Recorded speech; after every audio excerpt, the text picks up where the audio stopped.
අපි ඉන්නේ සුරලෝකෙ මෙහෙ ආවේ මැරිලා හිනා යනෝ බලන් තිබ්බන් ආපු පාර හැරිලා ගෑනු බඩ පෙන්නගෙන අඳින එක වැරදි නම් මොකටද සාරියක තිබ්බේ බඩ ඇරිලා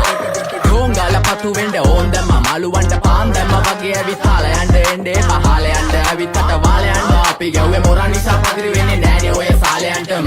අම්මටවත් මෙල්ල නැති මාව කොයිද මෙල්ල වෙන්න යන්නේ අර කොයිවත් ඉන්න වෙලඹට සතියන්තේ හැමදාම කොල්ලෝ ඉන්නේ චිල් එකේ පිල් දාලා සෙට් වෙන්නේ සිංගාල කොළඹට හේතු නැඩ සනා වගේ පමා වෙන්න දැස නොපෙනුනත් අපි ගැව්වේ මුටි කන නිසා මොනාලිසා බලන් ඉන්නේ මගේ පැත්ත කියලා තාම හිටන් ඉන්නේ පුතා මම ජොන වගේ කොන නිසා ජන නිසා තාල දැම්මේ මගේ අත කුරින් එලිසම මාන දැම්මේ බෝලා ගලෝ ගන්න කලිසම කාල කන්නේ වගේ හිත තිබ්බේ මැලිකම වාව ගන්න බැරි යාළුවෝන්ගේ කැක්කම මම රැප දෙන්නේ මල්ලි මට තාලේ විදියට මූස්වාලා දුන්නේ පුතේ රැප උස හින්දියට අපේ උන්න බලන් ඉන්නේ hina වෙන්න කින්ඩියට රැප නැට්ටුකාරයෙක් නම් මම ඉන්නේ නැදියට සර්ගම් තාන් තම්බි